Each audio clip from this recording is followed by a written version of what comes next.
Welcome to DC. And here it comes. Swing and a miss. And a World Series Game 7 winning Curly W is in the books.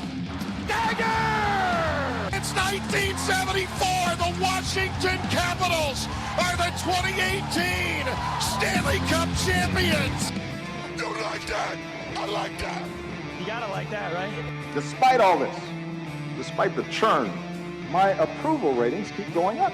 We are ready to give our 500% support back to this franchise, back to this city, back to this team after Snyder leaves.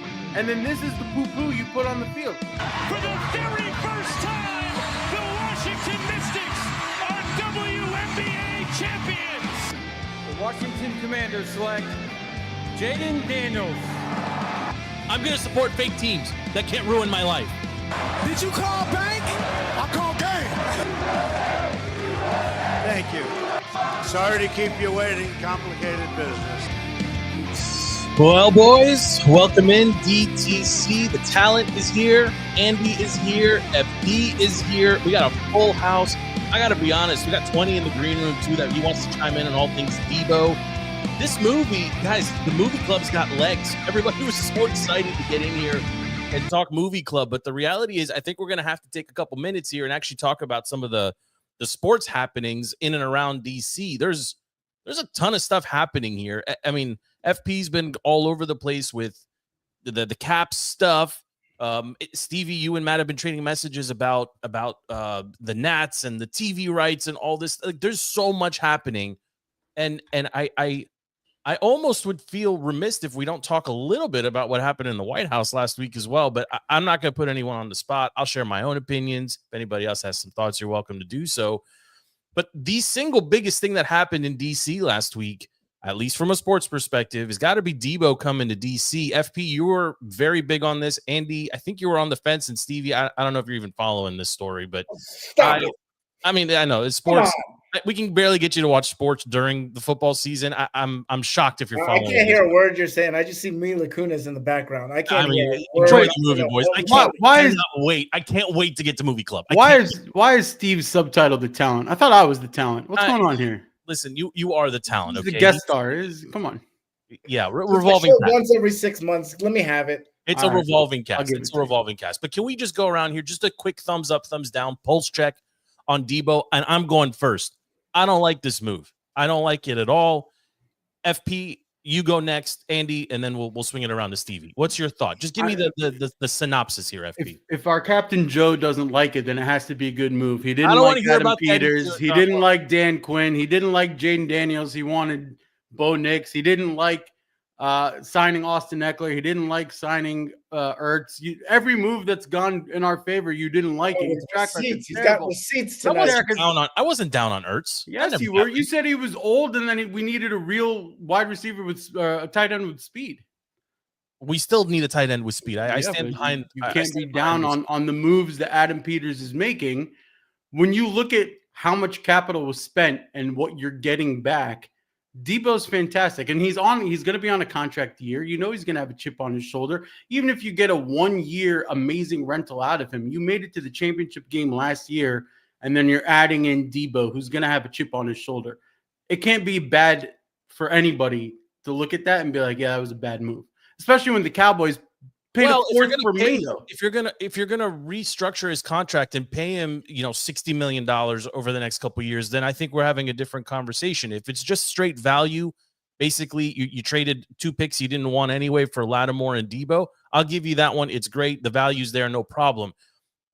If he comes here and he's super diva Deebo, the one that we saw most recently about 3 months ago, I don't know if this actually helps the team. I understand they need pass catchers, FP, but this is a big price to pay, and you're pairing him up now with a young quarterback. You're pairing him up with, your guy, the super number 1, Terry McLaurin.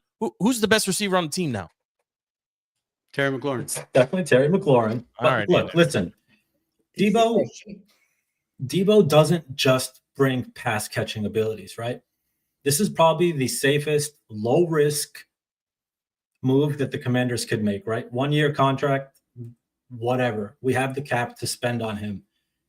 The playbook with Deebo in it, the RPO, Daniels makes everybody better. I think Deebo had maybe 1,000-yard season receiving, catching, but he's still the Okay, so what, they're gonna run him as a halfback? Well, why not? He's gonna be a gimmick player. Sure, he'll be a gimmick player. He's still the in the NFL history. He's like the he's got the most rushing touchdowns as a wide receiver in NFL history. Like, the man can play football. It's just a matter of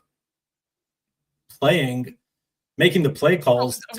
Are you in or out? Just yes or I am no. in. I am in. Why are you so mad that we disagree with you? I am in 100%. He's going to bring a lot more than pass catching abilities. He can block for the running game. I'm sick of the slurping. Jaden Daniels, the RPO with him, the RPO with him in the game. It slurping. It's amazing. Every move got us to a championship. You want to talk about Lattimore? You want to talk about Lattimore? Really?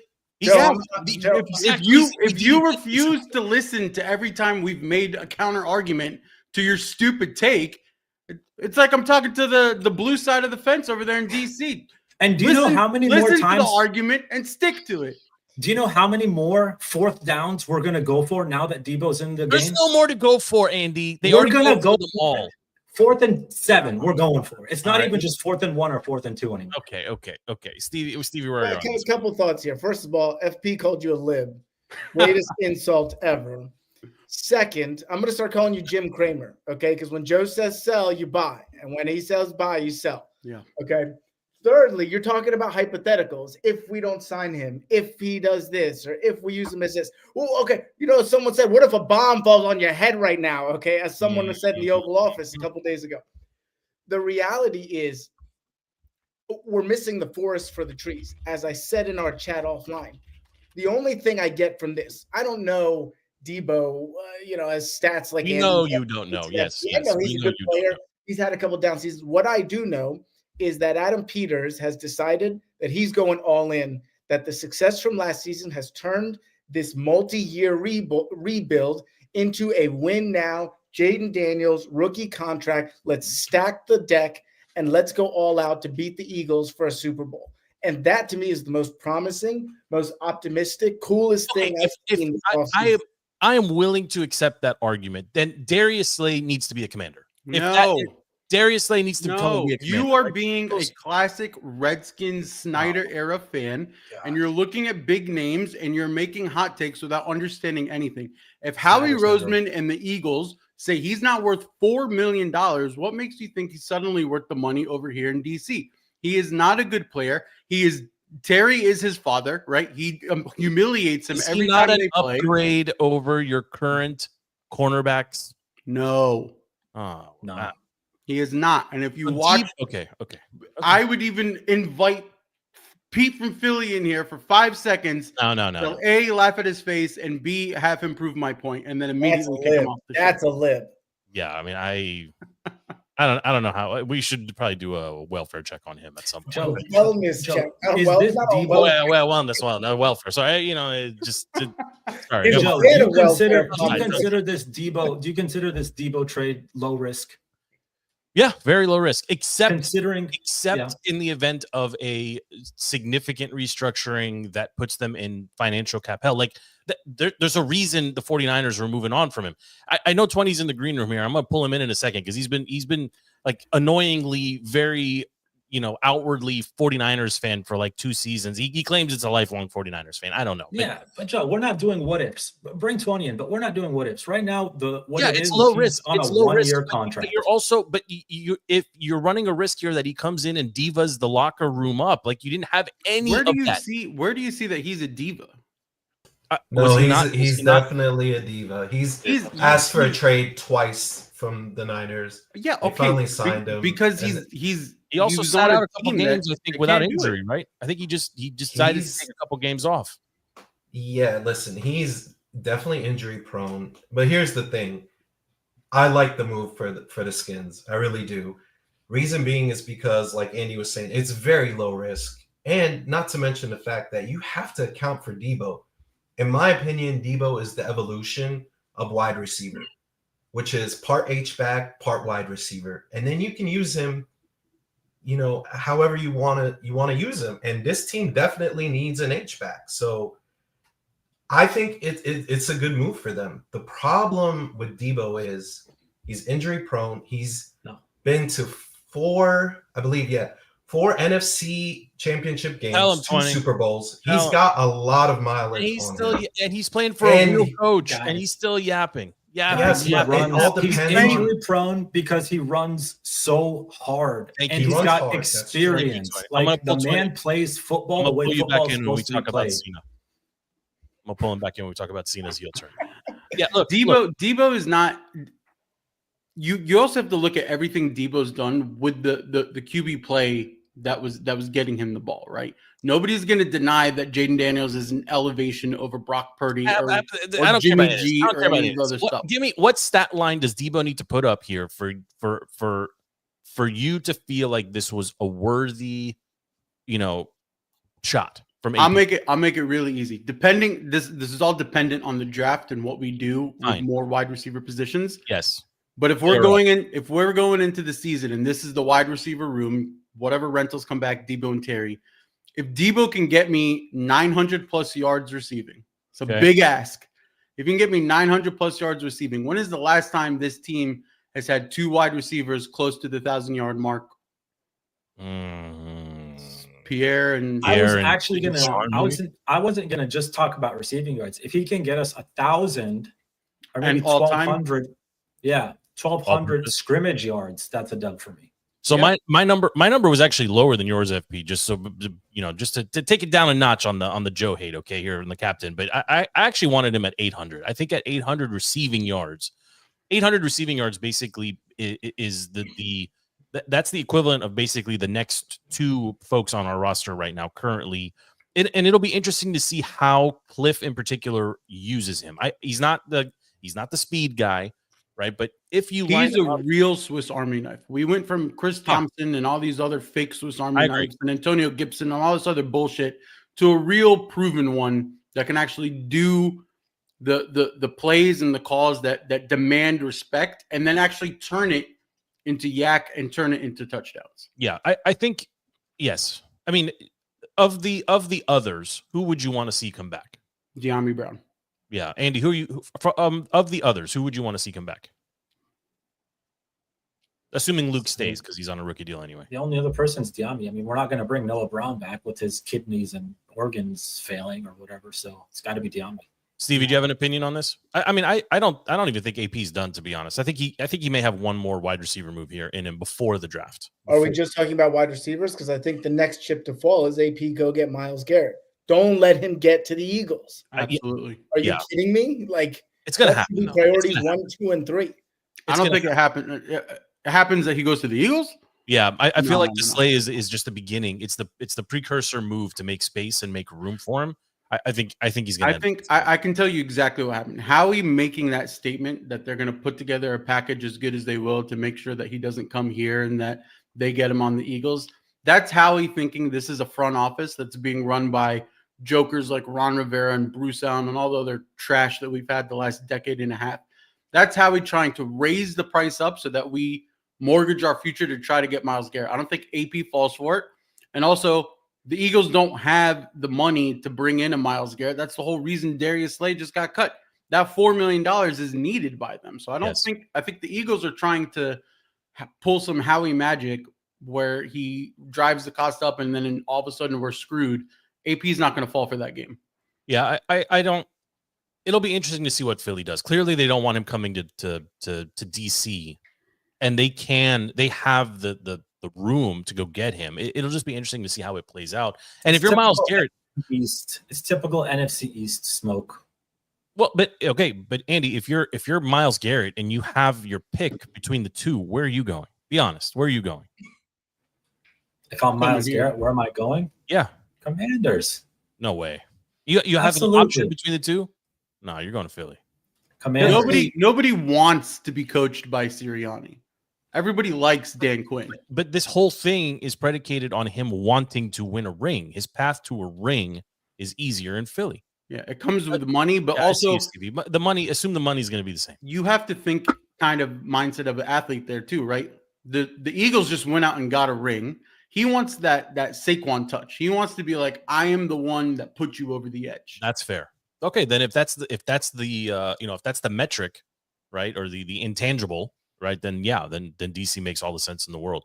I'm interested to see how they approach the draft. I mean, this was a splashy move. I mean, I think, look, all theatrics aside, Deebo is a massive upgrade in the wide receiver room. I don't think anyone's going to dispute that. I don't think you can dispute that. But I think you are running the risk of bringing in a known commodity here. This isn't, he's I don't want to say he's well off his prime, but McLaurin, his 29-year-old season, right, that just ended was awesome, right? Can Deebo do that? I don't think so. Right, but he has also to pull a doesn't have Luka. He has to go from fat, overweight, checked out to suddenly on a team that he is Listen, happy I'm to not going be to put on. you on the spot to talk NBA, but Luka, Steve, you been watching? I check in every now and then. A little impressive fella there. I mean, they are surging second in the West now. Like they are like a real team. It also looks like LeBron is comfortable. No, LeBron looks like he's making his comfort taking a back seat to Luka. It's Luka's team. No, the kid is he's straddling between G League and he gets called up for injuries and stuff. He's not getting significant play time. But it's funny you bring up LeBron, and we always do it in a negative light. Do you recall another time where he's played on any team where he's been option 2? No, I don't. I felt like his first couple seasons in Miami down the stretch, D Wade was the number 1 option. I think he deferred to D Wade. I don't think D Wade was the number 1 option here. I think he had a decision to make, and he said, "If I got a shot here, if I let Luka lead us," and he's letting him do it, and they are resurgent. I mean, this has probably been the first time he's not the best player on his team. Yeah, that's what I'm saying. Like, and that's actually an incredible thing to say, considering he's been in the league for 25 years. Like he's been playing basketball. Yeah, I mean, talent given where talent's due, or credit, whatever. But the Lakers were smart in setting it up that from the jump, Luka's here, Luka's team, and they're coaching that way and they're playing that way. Yes, and they are resurgent. Again, I don't want to do a whole NBA jag here because I don't. Without LP, I don't think any of you are that interested in talking about it. I mean, the Wizards. Andy is a well-rounded athlete. I mean, the Wizards just re-upped a two-way player. The $2.5 million for Justin. I'm going to butcher this. It's not. Did you get it? Champagne. Just call him Champagne, whatever. It's not Champagne. It's not Champagne. But $2.5 million for him for a two-way is a phenomenal deal. Middleton had a phenomenal weekend. Smart's playing great. Like we don't talk enough Wizards on the show, and it's because they're really bad. But I actually really like what the Wizards are doing. The NBA all of a sudden is a watchable product. I don't know again how much you're consuming of Warriors basketball and such, but it's been good. It's been good the last couple of weeks, and the Lakers are a big part of that. I mean, that's typically what happens with the NBA when you get later in the season is that the stars care a little bit more, and then they go in and they're actually putting in real minutes on the court, and now they're trying to fight the seeding and actually make something real. Yeah, I mean, but the product appears better. Again, I don't know. Like, we'll probably even still see it with the Suns and KD. He's probably going to play a little bit harder to up his trade value. Well, they have to. The Suns are really fascinating. They got to reset that whole team, like a la Utah. Like basically, just I love it. They just inherited the cancer that is Beal, and it ruined everything. Yeah, but what do you do? What do you do with him at this point? Like, what do you do with him? You do what the Wizards did. You hope somebody's dumb enough to take on the contract. Touch that contract twice. No way he gets moved again. But Durant, you can still get. I think you can get. You won't get draft picks, and draft picks aren't really that valuable anyway. Although the Wizards have 2 firsts in the next 2 seasons of drafts, which is great. But yeah, KD will get moved. Maybe KD ends up in DC after all this. No. He said he wants to go to a competitor. It's not coming. He's not coming here. Well, then he'll end up signing a sweet deal, team friendly deal, and go play with the Warriors or go play with the Heat or whatever. But his legacy to Dallas and be paired up with Kyrie again. That worked out great for him. His legacy is going to be really a tough one to define, right? Because he literally is the equivalent of a mercenary. He just shows up, and if it doesn't work, you can't wait to get rid of him. It's only really worked for him in OKC when he was much younger, and obviously with the Warriors. But has he had sustained success anywhere else that you recall? But it depends on how you look on it, because he's also the most Olympic points scored in men's basketball with the most medals, including Dream Team and everybody else. I mean, it's pretty big accolades, though. If you pair that plus actual championships with the Warriors, His resume is phenomenal. Is it Hall of Fame? 100% Hall of Fame. 100%. I don't know. That's tough. That's tough. Like LeBron's legacy will be, in the realm of the greats, right? I don't think KD will ever be remembered that way. He's always going to be in LeBron's shadow during this era of basketball. KD is going to be in the Reggie Miller, Grant Hill tier. He's going to be a Barkley. Yeah. Barkley with a ring. Yeah. Incredible talent with a ring. Yeah. Talent with a ring. Okay, Stevie or Andy, do you have anything else you wanted to add? It looks yeah, like you want real to add quick something. before we shift gears, because I've been thinking about this from a dark horse perspective. Who do you guys think, besides the heavy hitters like in the West and the East, are there any dark horses like a 7, 8, 6 seed that you think could make it all the way? I have one team in particular that I'm thinking about after the trades. Give me some options. I'm not looking at the standings right now. Give me 6 through 8 or 6 through 9 in the East and West. Who's in your mind? In my mind right now is actually Sacramento Kings. Oh yeah, they got rid of Fox, brought in Levine. They still have Monk. They have DeRozan. Sabonis, like a sports fan. Look at Andy like a sports fan, talking like he watches all this stuff. Nobody watches the Kings. I've secretly been a Kings fan. He's for a while. He's been a Kings fan since like Peja Bibby days. But no, I think the Kings, like any given day, anybody on that team can score. It was Peja and Bibby. Before Bibby, obviously, Christie, Chris Webber, Hito Turkoglu, right? No. Hito, yeah, of course. Hito that wasn't the core. I'm talking like Mike Bibby, Doug Christie.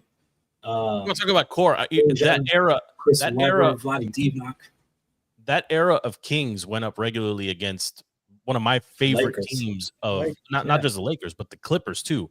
Corey Maggette, freaking super stud. Him and Bobby Simmons and Marco Jaric. That was a great team to watch. Peter and I we literally would stay up to 1:30 every morning, watching Clippers games to hear Jerry Lawler's call on NBA TV, and then Rick Kamala's fantasy breakdown show or whatever it was after. That's what we need to do. We need to get Slam in here for an NBA playoffs preview. Yeah, good luck. That man can do some deep pulls. I mean, I can fire up the pot anytime. You lock him in. You work on the talent, okay? I'm here to produce. Stevie, I want to keep it moving here because I'm dying to get to this movie that's playing behind me, but I want to talk about the Nats. I want to talk about the Nats and what just happened with the TV rights. It's a big deal. One more season of being prisoners to Masson and the atrociousness that is Masson. But then they're free, and they're free to negotiate their own media deal. I can't imagine the learners are going to invest any money in setting up their own broadcast network. It's going to end up being regional, right? It's going to have to go to like ESPN or some local's going to pick it up. What do you think happens here? I mean, it's huge for the Nats. It's one more season to be tortured for all the fans in the area that are trying to watch every game. But what happens, 13 months from now? I mean, there is a guy who has his own TV station who tried to buy the team. And so Ted Leonsis has Monumental Sports. And so the question then becomes, how much more appealing does the sale of the Nats look after having litigated and finished the Masson deal? And so to me, they claim they're no longer for sale, but in reality, they're still everything is for sale. And I think so. That to me is the big question. You're going to get a stadium deal. You're going to get a jersey patch deal. I mean, they're one of like 5 teams that don't have a jersy patch deal. Yeah, it is like a lot of money sitting out there to be absorbed. Exactly. So you're going to get all this money at the jersey same patch time. is it's the sponsor. The sponsor. Okay. Yeah, I'm sorry, a sponsor patch. You're going to get all this money and all these sources of revenue and streams of revenue at the same time that your young nucleus is coming together and looks really good 2 weeks into spring training. If I can overreact to spring training baseball, so it could be a perfect storm developing. And imagine if DC has a great baseball and great football. I don't know what's going on with the basketball team, but they have a great hockey team, which I assume is on the downside. Not really. No, they're out of concern right now, but yeah. I'm saying no. I meant like the reloading. I mean, the talent is old. No. Talent's the roster's great. Once Ovi's out, your roster's still solid. They've actually done a really good job transitioning, like transfer of power. Really good. Leon's is so good at that, but he can't do it in basketball. Well, I think it's McClellan that's doing it. It's, you had good GM running the team for a decade and a half. Teddy doesn't care and about then you had Ernie for 2 decades. So although Dawkins deserves some credit for what he's doing with the Wizards. he is doing really good. I've been like I said, he's acquired 2 first-round picks in the next 2 first-round picks in each of the next 2 drafts. Middleton, you say what you want, but Middleton and Smart acquisitions are good. Bilal and Sarr and Bub, like there's a lot of young players here that if they pan out, you've got a young, cast of characters that are going to be here for a while. And if one of them like blossoms into an elite talent, then you've got your core and you build around it. You traded the other pieces away. I was thinking while Stevie was talking, the whole Monumental, forget about sale of team or whatever, but I would love for Monumental to find a way to pull in the Nats, but also bring the Redskins back in and give us real high quality studio production shows where we can get real pregame, postgame, whatever shows where it's not a crappy YouTube channel and you're standing on a sideline.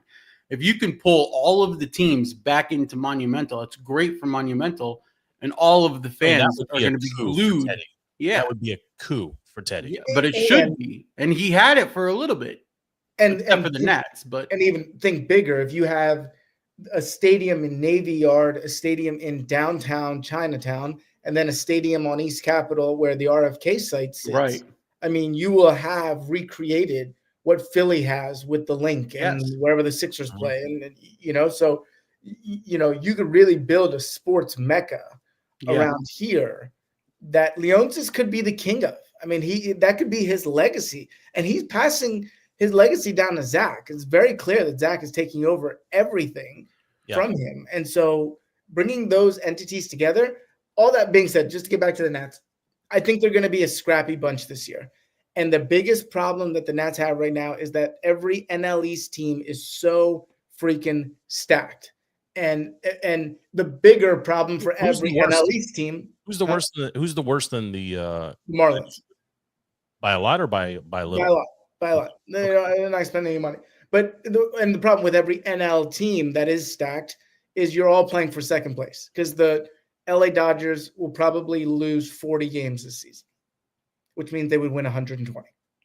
Thank you for the. I thought the Nats were scrappy last year. Scrappy year. So like a slight better scrappy. Okay. Yeah. That's the ceiling. It's scrappy. Okay. I haven't watched much of spring training, but I've seen like the scoreboard after the fact, and I've seen them consistently put up 5, 6, 7 runs. You didn't see that last year. No. The young guys are playing well, and then they've gotten some low-key additions. Mike Soroka, injured pitcher from the Braves, who used to be very good. It looks good last couple starts. Paul DeYoung, used to be an all-star from the Cardinals, third baseman. You've upgraded with some cost-effective signings, and you add them to those young stars that could really blossom and take a big step up. That could be, the making of a really, again, scrappy is the ceiling for this team. But if we can ruin the Mets season, if we can ruin the Phillies season. So what's your read right now? Like what's probability for playoffs? 30%. What would you have said about, this time last year for the team last year? 20%. 20%. So improving slightly. Every year. I mean, you have young talent that has proven to be very, very talented. That's going to be inconsistent in a 162-game season that you're hoping just shows more and more signs of stardom. We're going to get Dylan Cruz, C.J. Abrams, all these guys. I saw something about one-time former Nat Max Scherzer. Does he go in as a Nat to the Hall of Fame? And he's worn so many hats. Yeah, it's the Kevin Durant conundrum. Like he only won World Series though, and it's here. No, he won one with the Tigers. Did he? Yeah. So can someone fact check? Where's Stat Boy? Where's 20? He's in the green room. He's either frozen or he's intently staring at John Cena porn. I believe talk about Cena's heel turn. I believe he won a World Series with Justin Verlander and the Detroit Tigers. Okay. Well, I'm not going to fact check you. I'm just wondering. He won 2. There we go. Well, can he go in as a Nat? I'd like to see him as a Nat. I mean, certainly some of his most formative best years were with the Nats. Yeah. I don't know. It just popped up, and it was just one of those things where, like, okay, what? Like Bryce won't go in as a Nat, assuming he makes it to the Hall of Fame. Good. Yeah. Juan won't go in as a Nat. Yeah. I mean, what are you following? Are you still following Juan's storylines, Stevie? So Scherzer's played the most seasons with Washington, so he might. Yeah, and they were impactful. I mean, he was at his peak. He was seven seasons with Washington. Yeah, and he was the clear one for 6 of the 7. Yeah, no, for all of them. Yeah, for all of them. Strauss was maybe one of those seasons. I mean, Soto, you got to give him. He's a big booty Latino, so we'll give him that. But you got to give it to him. Still following him. That he knows how to make an entrance. It's just part of his algorithm. It just shows up. He can't control it anymore. You can't separate that. He knows how to make an entrance. Guy's been on 2 different teams the last 2 seasons. First at bat on both teams in spring training, he hits a home run. Did it with the Yankees, opposite field, did it with the Mets. So I don't think he's going to have an MVP season, but I think he's going to have a great season. Is it going to be worth $700+ million over time? It won't be, and the Mets fans will go to hate him. Nobody's worth that kind of money. I'm sorry. He's still a human. He's still got 10 fingers and 10 toes. Like he's a mediocre human outfielder. So yeah, that's Zelensky money. Oops.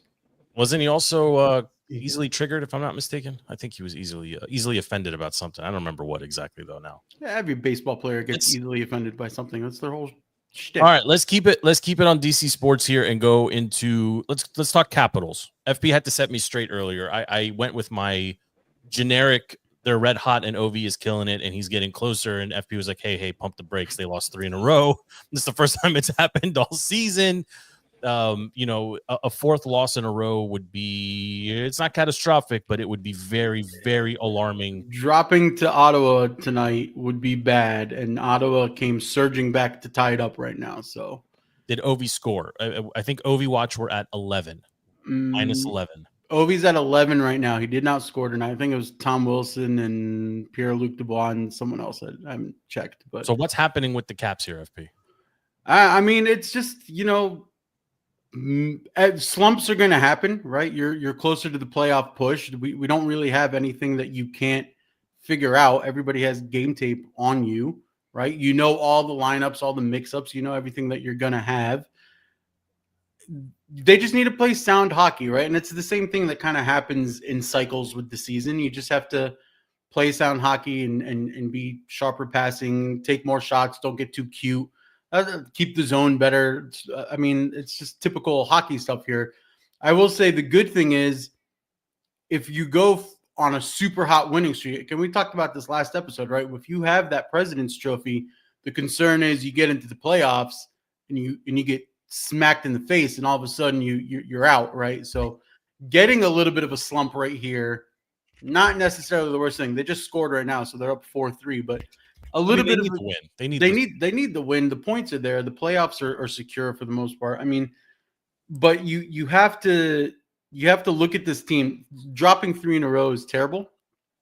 First time in the season, not so bad. But I mean, they're such a good team, and Carberry's coach of the year. The roster is fantastic. I mean, they're still playing fast. They're still having great goaltending. Why the slow starts? I mean, why the slow starts? We've said that now a couple times at different parts of the season. They just start slow, and there's no real explanation for it. And it's hard for them because when they come out and they give up a goal right away in the first or the first few minutes of the first, it's hard to start, wearing opponents down and hitting them on the boards and kind of setting the pace of your game. But I mean, it's something that we've seen all season where slow starts still result in wins at the end of the game, right? You're still getting those wins. And to take the word from Steve, it is still a very scrappy team and it's still a fairly young roster now. And it's just some of the growing pains that you have of going through the length of this season.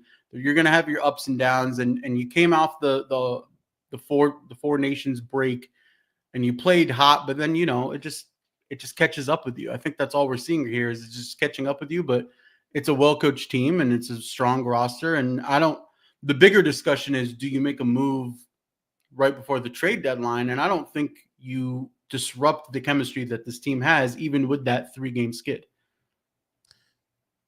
Yeah, I think the Caps. I mean, with any long season, teams are going to go through lulls. I mean, it always happens. I think this team has enough experience to kind of fight through that, right? And then sometimes I actually don't think it's such a bad thing to go through some slumps, right? Like it lights that fire back under your ass again. Like, all right, we got to get back on track, right? Yeah, Like we got a it little does light a lazy with fire it. under your ass a little bit. Yeah. Everyone's telling them that they're so good, to the best team in the league, and all of a sudden you get a little bit lazier going into practice. Steve, are you watching any Caps? Are you tracking Ovi?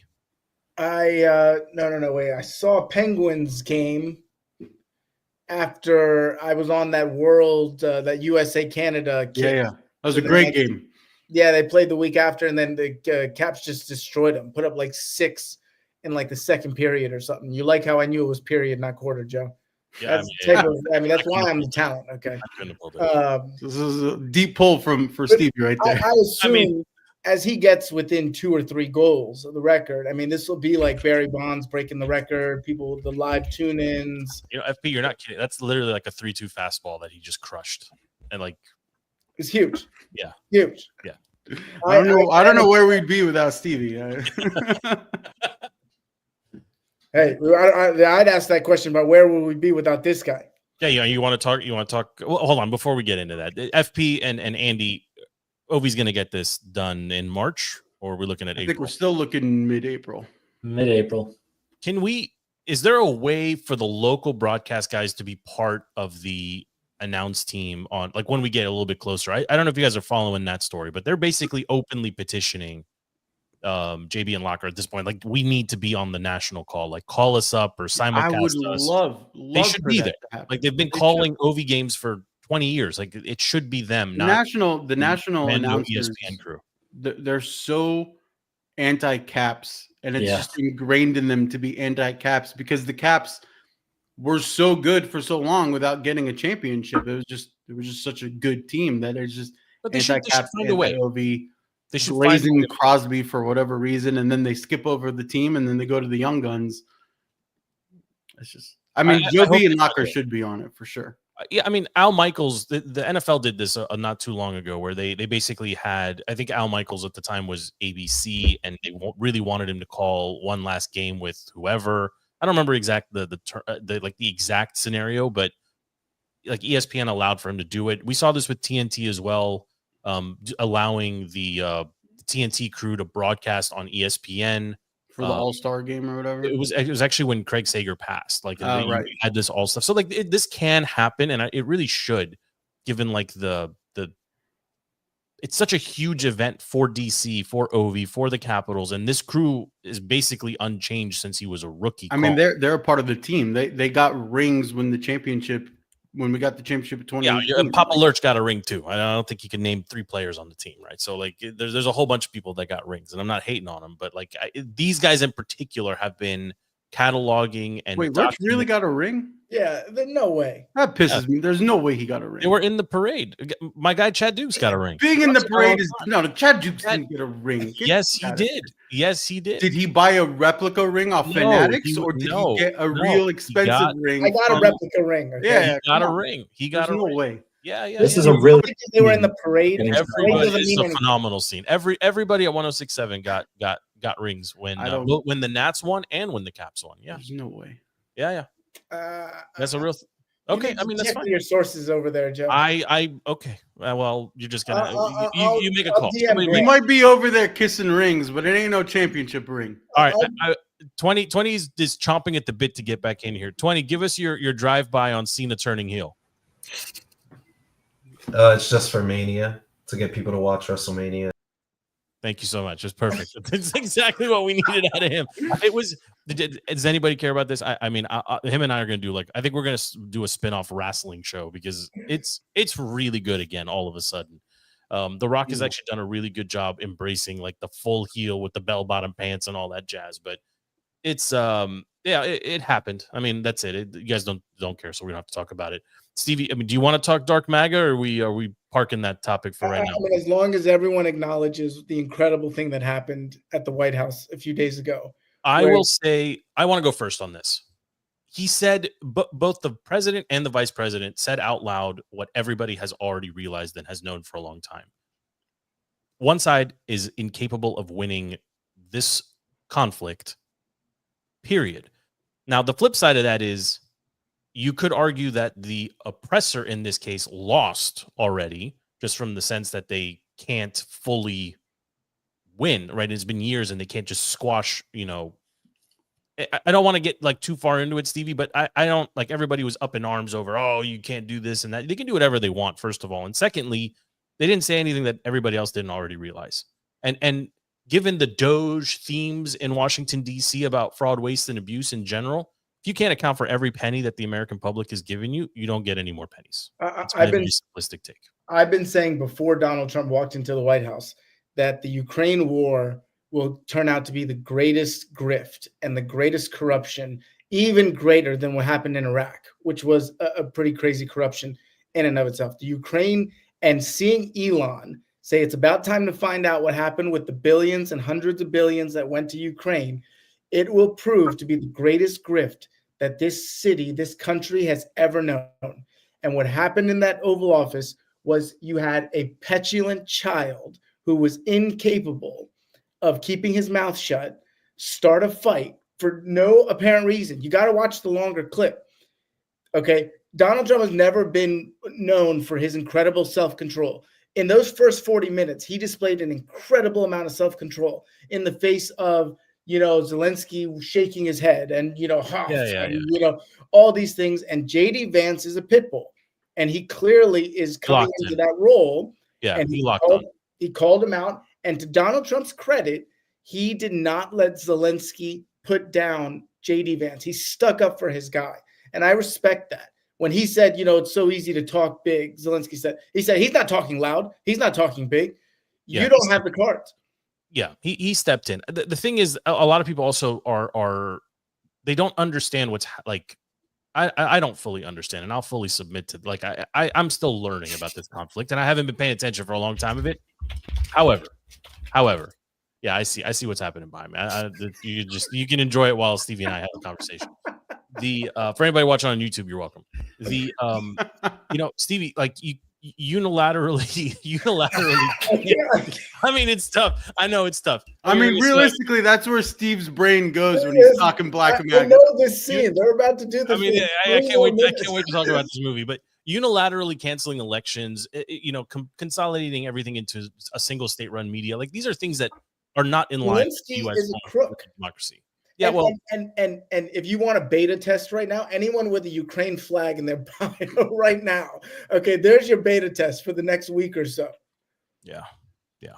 Listen, I fully admit I haven't been paying enough attention to that conflict, and when I initially saw the clip, Stevie, my initial reaction was like, it's a bad look, and then you start just like everything else, you start unpacking, and you're like, you know what? They didn't say anything that everybody else didn't already know. Like, and Joe. Are you really gonna fall? Is any human being gonna fall for the Russian puppet hoax? Are we really gonna go back to that, saying, "Oh, he's a stooge for Putin and he loves Putin"? And no, he doesn't. I think he wants to end conflict. I actually believe he wants to end conflict. He doesn't want U.S. dollars going abroad anymore. And personally, like if that's the very watered down, simplistic message, I'm on board with that. I know it's painful right now, especially here in and around DC. Like, I know it's painful for people, but this is what happens when you have 30, 40, 50 years of unchecked waste. This is what happens. This is the reckoning, and it's going to impact us. But you know what? You're not dealing with a cut and a bruise. You're dealing with broken bones, and those have to be set, and it hurts. Then you got to cast them up, and then you got to wait for it to heal. Like, that's just how it is. Like, you're not dealing with a sniffle here. You're dealing with a full-on unchecked flu or whatever analogy you want. This has to happen. Tomorrow night, the president of the United States is going to address a joint session of Congress, and it will be incredible how he lays out everything he's done over the past 5-6 weeks and everything he's going to do over the next few weeks and months. I'm very excited, and all the babies that are going to stay home and not show up to Congress, all the congressional leaders.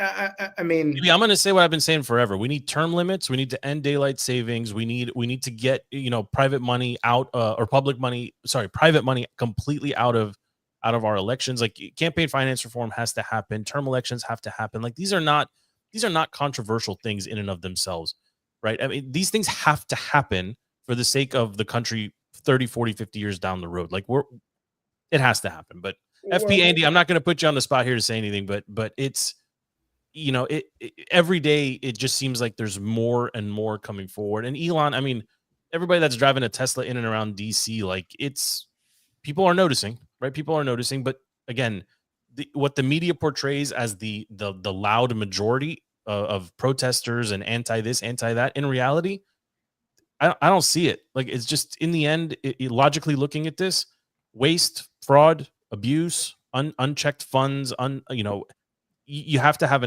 if any of us run our households the way that the federal government's been running for the last 25 years, we're homeless. There's no different.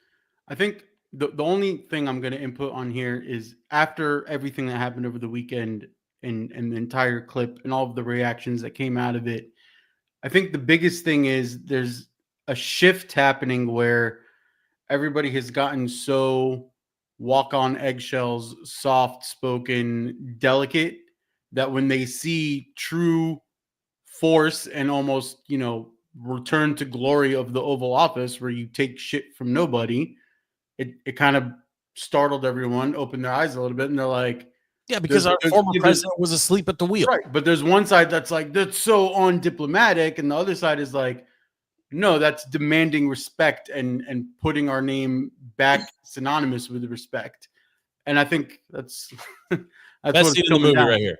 Sorry, FP, to cut you off. Best scene in the entire movie. How many screens is it on? Yeah, I got different streams. I got jump. Yeah, I got this everywhere.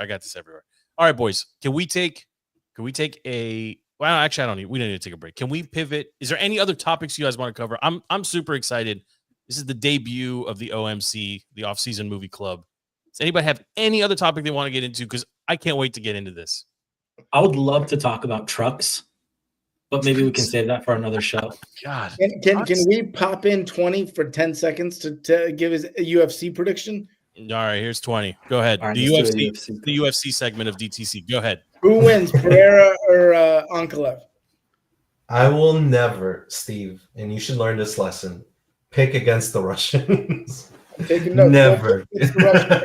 My boss is the same way. I love Alex, but yeah. I love Alex, but no. Definitely giving it to the Russian. Are you going to? Stevie, who you got? The timing is turning into a perfect. great bit, okay? The timing is perfect. I actually love having people back there because we pull them in, pull them out. It's great. But Stevie, why did you? What just happened? Like, give me the drive by. What do I need to know about? What happened is I love 20, and I asked him who is winning the light heavyweight championship of the world. You have Alex Pereira, the Beast, okay, one of the top 3 pound for pound fighters in the world, fighting against the Russian Magomed Ankalaev, and 20 just went with the underdog. Incredible. Who are you going with?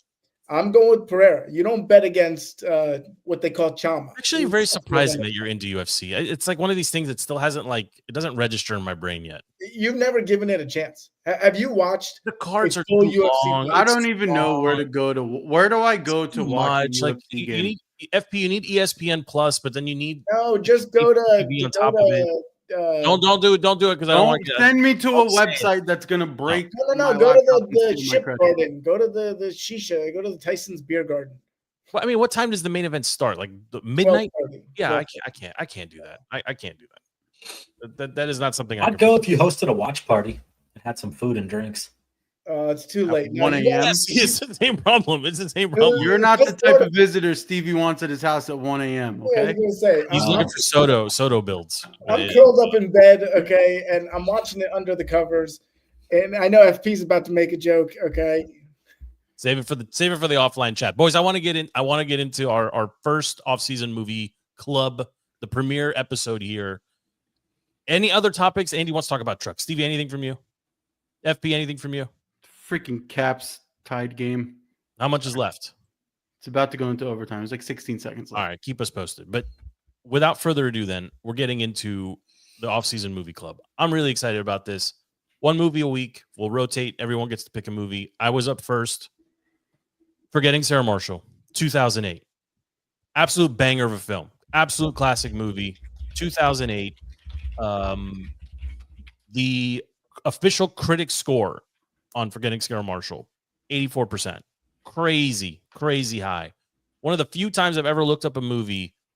The fans have reviewed this movie. 250,000 plus reviews only put it at 76%. So a rare issue here where the critics are higher or more up on the movie than the people, so to speak.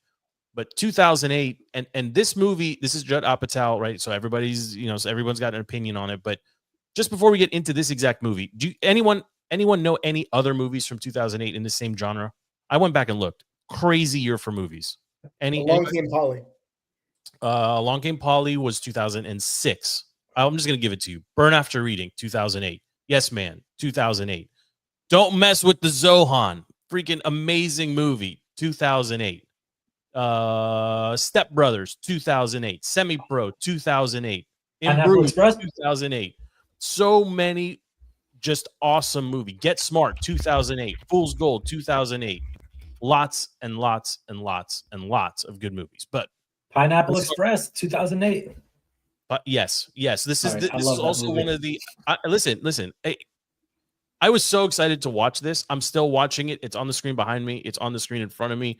It is one of those things where I watched it on Max a couple weeks ago. Then obviously, we said we're going to do it for the show.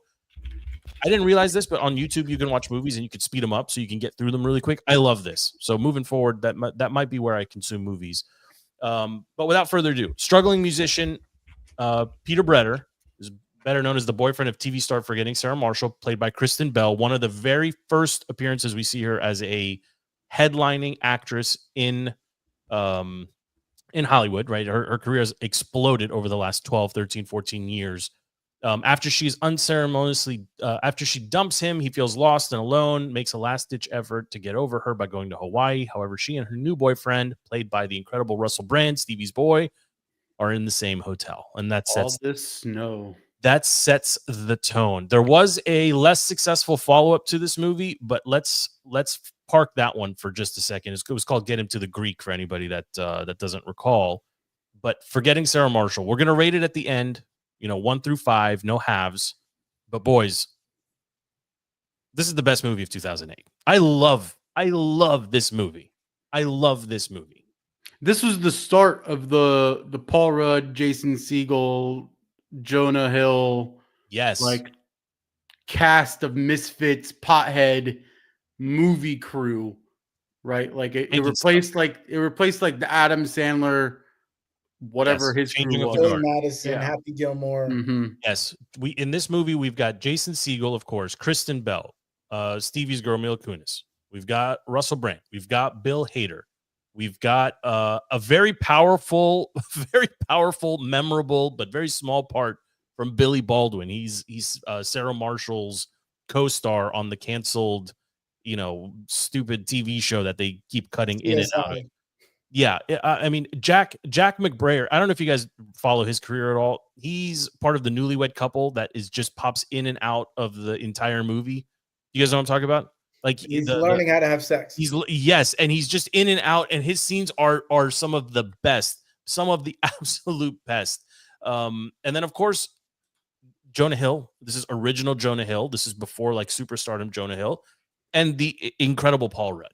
I love Paul Rudd. Paul Rudd was amazing on Friends. Paul Rudd has been amazing basically every movie he's ever been in. I don't think he's actually had a dud performance, but I don't know where you guys want to start. I could talk about this entire movie. We could be here for 2 hours, but I like legit love this movie. Like I've never had an issue watching it. Every time it's on, I want to watch it from start to finish. I can pick it up anywhere and just keep rolling with it. I don't know. What were your thoughts, FP? I know you were excited about it too when we initially said this is going to be our first one. It's kind of relatable, right? Like everybody kind of relates to this movie in one form or fashion or another, right? What are you learning talking how about? to have sex. What character do you relate to? Yeah, which character are you talking about? No, I'm not talking about the character. I'm saying with the whole idea of heartbreak, and then you go and you do something different and you find something new that is much better. Never mind. You guys don't get it. I'm trying to follow. I keep going. I didn't know Andy was going to take it to those life lessons. I actually tend to agree with him, and I think it is it's a heart-wrenching story. Okay, but I think the comedy of it is just it's so out of left field that it's like the Dracula song I brought up, before we started rolling. Like that is so out of the box that it's hysterical, and then the other music songs and whatever, and so. And the characters, the way they intersperse the characters, it almost reminds me of like The Simpsons, where like you just had these like very memorable characters that made these cameo appearances and these side appearances. It's amazing, and the cast is incredible. The cast kicks acres of ass from start to finish. I mean, the movie, the whole thing opens obviously with New York, and they do a great job setting up this film and the backstory. Just the full frontal, just right in your face, shimmy shake. I don't want to get dressed. If I get dressed, it's over, right? Like that. That's such a great line. It's such a great line. And there's one line in this movie that, for years, has been one of my favorite lines in every movie. And I forgot the name of the newlywed guy, but it's when he's like, off to find the mythical clitoris. Well, he has another good line in there too, where he's like, if you were designing a playground, why would you put a sewage system right next to it? Right? Another great line. Just these one-liners just perfectly timed and peppered in. Yeah. The bartender saying he turned down a blowjob from his ex-girlfriend mid-blowjob. Yes. Early in the movie too, Andy, to your point about like the relatableness of the movie, there's a scene, I don't exactly recall like the exact circumstances, but Jason Segel's character is living in sweatpants for a week straight and eating the largest bowl of cereal. I'm gonna do that after this show. No, like it's the largest bowl of cereal. I have very, very fond memories of my college years sitting on a couch with the most ridiculous size, like punch bowl of cereal. And every time I see that clip, I get so happy inside just looking at it. Like, this was life, man. Like, this was great.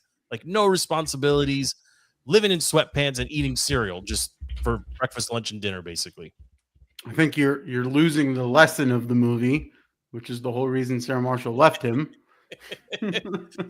Well, I mean, okay, like from an acting perspective, like there's one character in particular that absolutely steals the show, in my opinion. It's got to be Russell Brand, right? Like Russell Brand as Aldous is so over the top, so perfectly cast. Like there's literally no one else who could play Aldous. The thing is, I don't think he's acting. I think they just told Russell Brand, go be Russell Brand and respond to the name Aldous. And go. There's a scene where we meet him for the first time, like when he's with Sarah Marshall in the lobby of the hotel, where he walks up to reception holding his flip flop. You talk about scenes that have stuck with me forever. And he says, "I seem to have lost my shoe. It's like this one. It's like its friend. It's not the same, but it's like its friend." Like he's just on another planet the entire movie, and it's great. It's great. Russell Brand is a legend, actually. If you really think about it, I mean, what has he not excelled in?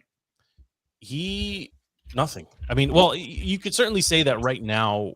He would, he went from the darling of the left and the progressives and the movie. Like, I mean, he basically gave up a career in acting when he went, he didn't go dark MAGA, but he started seeking the truth and speaking out against things, most notably on, he went on with Bill Maher, right? And that was like the big. He goes against pharma. He's been railing against pharma. And he has been, right? Yeah. And that's why you don't see him in movies anymore, right? Like he sacrificed his career and it's over for him as an actor. He seems happier. He seems for sure he seems happier. Yeah. Well, I think he did what he needed to do, right? I mean, but in this role anyway, like Stevie, he was absolutely perfectly cast. I mean, the clothing, I mean, Jonah Hill, I don't know if you guys have like opinions on Jonah Hill.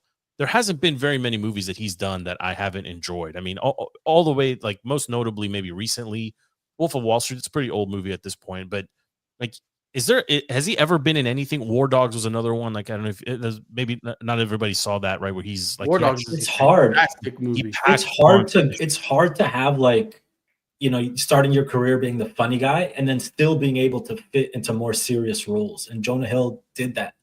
He did that with Wall Street. He did that with that Arms movie, whatever you're talking about. Yeah, War Dogs. War Dogs. Yeah, He's done some others too. Like he was also, wasn't he in what was the movie, not Pineapple Express? There was one where with McLovin. What movie was that? He was in that one too. Superbad. He was in Superbad. He was in. Then they all played themselves in the End of the World movie. I'm blanking on the name of that one. This is the end. This is the end, right? He's in that. He does. He's not, not a huge. Oh, I mean, 2122 Jump Street, fantastic. Yes. Oh, Yes. yeah. But in this one in particular, right? Like we see him as a young actor. We see him as like this socially uncomfortable, awkward, receptionist host guy, right? Obsessed with Aldis's character, trying to he just slips in all these one-liners throughout the movie, right? Like he tries to take away like the coconut cake from Siegel or whatever. He's like, I'm gonna go play with myself now, right? And it's like, what? It's just so out of left field. Like, why is this here? Like, why is he saying this?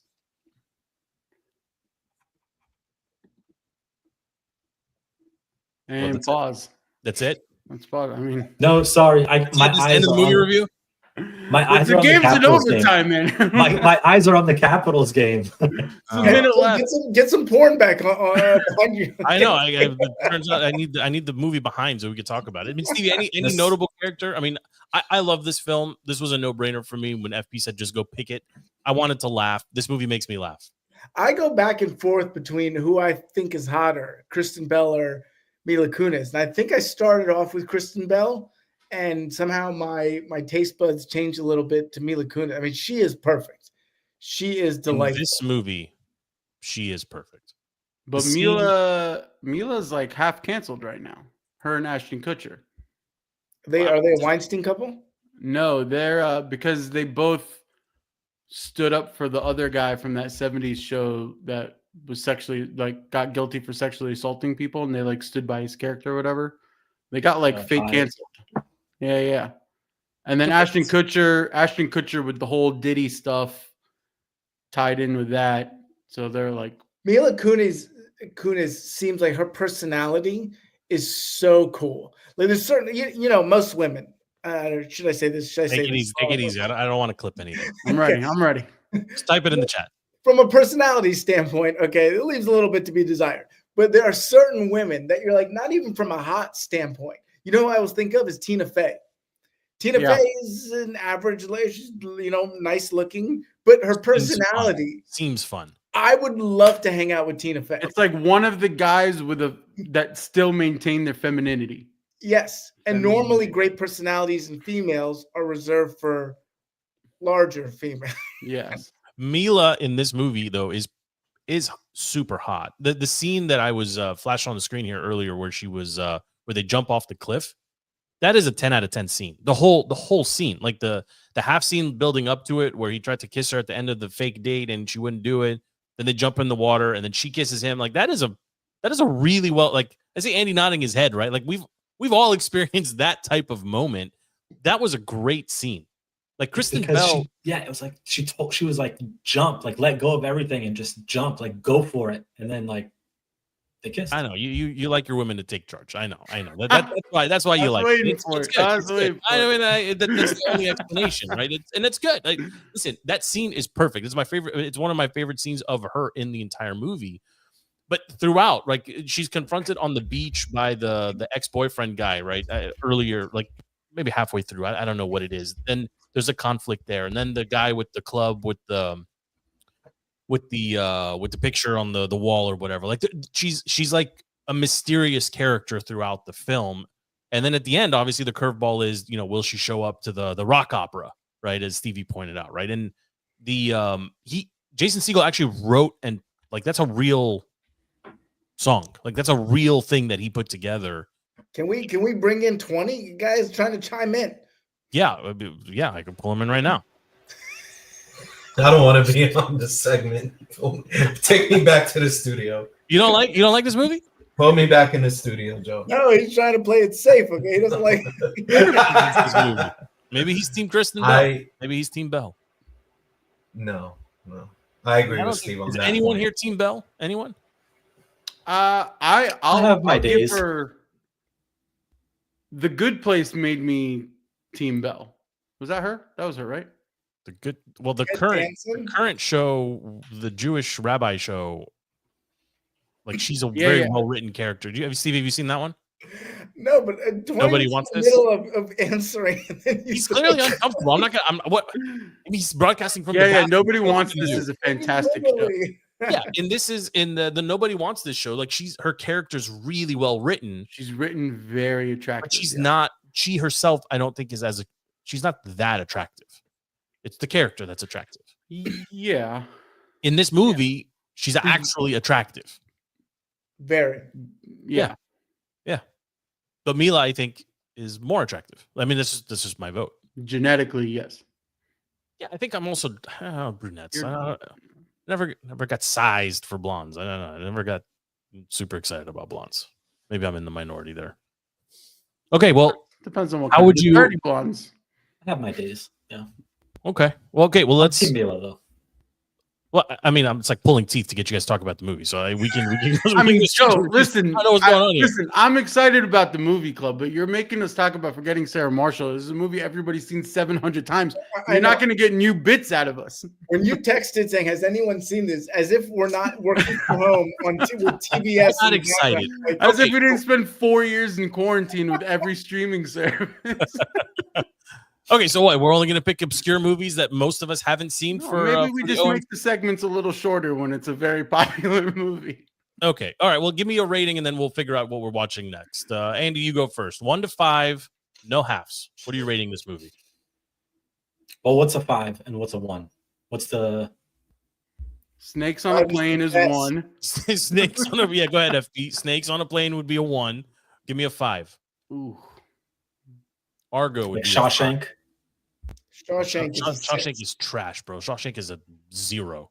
Trash movie. When's the last time you saw it, Joe? Literally like 3 weeks ago. It's okay. What's a 5, Joe? What's a 5? Goodfellas, Godfather. I would say Argo is a 5. Argo is a phenomenal film, start to finish. Well written, complex, good characters. That's a 5. It's a little obscure. Argo is better than Shawshank. That's amazing. Argo is way better than Shawshank. Are you crazy? You want to talk about Shawshank? You want to talk about like every prison trope in the world is in the movie. They're gonna rape the guy. Then they're gonna let one out. Listen, we just got week 2 and week 3 settled right here. Shawshank's trash. Such a better OTF bit movie session, whatever you're calling this bit. Off-season movie club with Shawshank. Okay, listen, Shawshank, we're going Argo week 2, Shawshank week 3 because I'm not watching Shawshank ever again. It's too long. It's part of the movie club. Too slow. Like it's too predictable. Of course, like how many wardens need to go into his room and look at the big poster of the woman and not think to poke? Like he's digging a hole. I knew it 5 minutes into the movie. I had to sit there for another 40 minutes. It sucks. That movie sucks. Can we bring Peter on here for Along Came Polly? Yes, special guest host. That could be a 5. Like that is a hysterical comedy. Great movie. My 5 out of 5, just to kind of, is Usual Suspects. Has anybody seen Usual Suspects? That's Kevin fine. Spacey. Okay, yeah. So also I'm going to give Forgetting Sarah Marshall a 4 then. A 4. Okay. A 4. A 4. It's entertaining. It's comedy. It's relatable. It's a love story. Hot women. Like it's a 4. Hot women. I love that. That's a tick. Stevie, what are you ranking this one? My issue with the dunk contest is they always give too high scores early on. Okay. Yeah, but when they give these crappy dunks 100, there's nowhere to go, higher. So I want to give it a 4, but if we're gonna get into Shawshank and Along Came Polly, okay, then I'm gonna bump it down to a 3, especially when you made some arbitrary rule about no halves. Yeah, 3.5 is the perfect score. Yeah, what are you? I would have gone 3.5. 3.7. How are you taking halves? It's a scale of 5 already. You can't. You want handle halves? halves? Yeah. You want halves? Yeah, because it's better than a 3, but I don't think it's a 4. That's the whole point. Yeah, I had to go 4 because we didn't have halves. Okay, so Andy, you're revised now down to a 3.5. It's disrespectful. 3.7. 3.7. No, halves. No. Don't ruin it. Andy. If we're gonna do halves, he's grading on the one. Andy, don't ruin it. We just got the halves in. You're gonna get 3.5 or 4. 4. Andy's sticking with a 4. Stevie, what are you going with? 3.5. 3.5. FP, where are you going with this one? I'm going 3.5. I'm really fascinated. What are you docking it? Like, why is it losing points? It's not long. There's no bad characters. There's no like dead scenes. There's no wasted storylines. Like, why is it losing points? It's not a movie. It's not a movie that I walk away from like life-changing, blown away. Yeah, like it's just there's been movies and scenes and so much out there that I'm like, after the movie is done, I have to take a second. I have to be like, that was absolutely incredible. That was an experience. That was something insane. That's for me. That's a 5. Wedding Crashers, I just watched. That's a 5. That's a whole other world. Yeah. Yeah. Wedding Crashers for me would be a 4, only because I think it goes one act too long. Like the Will Ferrell funeral crashing bit, not that funny. Oh, it's great. Not that funny. Yeah, Also, I feel like a 3, you're like, oh, this is on TV, and you watch it. Yeah, a 3.5 is you sit down, you watch it, and something else has gotten sacrificed. 3.5 is into the 4s. So 3 for me would be something I would like if somebody asked me about it, I'd say, yeah, you should watch it. Like it's fine. Like it's not gonna hurt you. Right. You might enjoy it. That's a 3. To me, this would be a 4. Maybe like if somebody loves comedy, I think this is a 4.5, boys. Like this is literally got everything in it. It's not too long. It's hysterical. The cast is loaded. Even Bill Hader on FaceTime with his, Jason Segel's brother. Like there isn't a lot of wasted motions in this movie. It's really well written. I think you're just seeing like I think you're getting A+ performances out of Jonah Hill, out of Russell Brand, out of Segel. Like who did not do a good job? I also feel like we might have to separate. Like if we're gonna keep like Top Gear style, right? If we're gonna start ranking the best of whatever, we may have to keep it by category because this could be a 4 in comedies. I don't think it could be a 4 across all movies. Look, if somebody was like, "Hey, give me a movie to watch, I want to laugh," this would be towards the top of my list. So I'm going to go with 4.5. I really give it. If you're telling me just comedies, I could give it a 4. If you're telling me all movies, I'm dropping 3.5. All right. Well. Okay. So we got our rankings. Good. Done. First one's in the books. That was great. Now, what are we watching next for next week? Are we gonna? Can we do a Love Is Blind recap? I'm not watching, but you can tell us. Is that a Netflix show? Is that the Dubai one or like the Arab? Steve, who are you watching Love Is Blind with? Put your spouses on. We'll do a Love Is Blind recap. We'll be good. What are we watching next? Who's picking the next one? FB, I think you're up. When are we doing cookies? Cookies can start next week. But you got to send them to us this week. So when we go to the store, I sent you guys 2 different options already: McVitie's or the cookie butter. Retag it in the chat. We're losing Stevie. Okay. Retag it in the chat so we can we'll get that done. FP, pick a movie for next week. My movie was Count of Monte Cristo. Okay, Count of Monte Cristo. Not the new French, not the new one, the Jim Caviezel one. The one with Caviezel. Okay, so we'll find a link to it. I think it's actually on YouTube, which is great because you can watch 1.5 speed. Okay, next week, Count of Monte Cristo.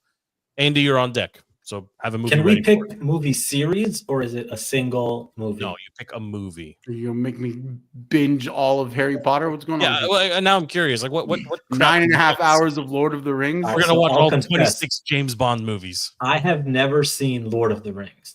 I just started watching. Never seen it. We'll go into the ground never having. I've watched it, Andy. I will talk to you about it. I watched the first movie and I'm gonna watch the second. We'll take it. We can come over, watch it on the big screen. I got you. Oh, speaking of, I need an 85-inch TV, guys. Costco's got 100-inch. Okay, I'll take it. The price is right, and I need a streaming. You're gonna need a truck. You're gonna need a truck tonight. That's a guy who's about to go on an extended leave. Okay, that's a guy. He's talking about movie series on an 85-inch TV. Yeah. Terminator has 5 movies in the series. James Bond's 26. Oceans is 3. Jaws is 3. You love Terminator. You got the Fortnite Terminator. If you're listening, he's not a federal contractor. Okay. Yeah. Doge is not coming. You want to shock? I have actually never seen all of the Terminators. Where'd you stop? Half of Terminator 1. You've never seen Terminator 2 would be a 5. Joe, pretty much let's every go. scale. Watch party, your house. Make it happen. Terminator 2? Sure. I've never seen Terminator 2. Okay. We can make this happen. But for next week, OMC Take 2 will be Count of Monte Cristo, Jim Caviezel.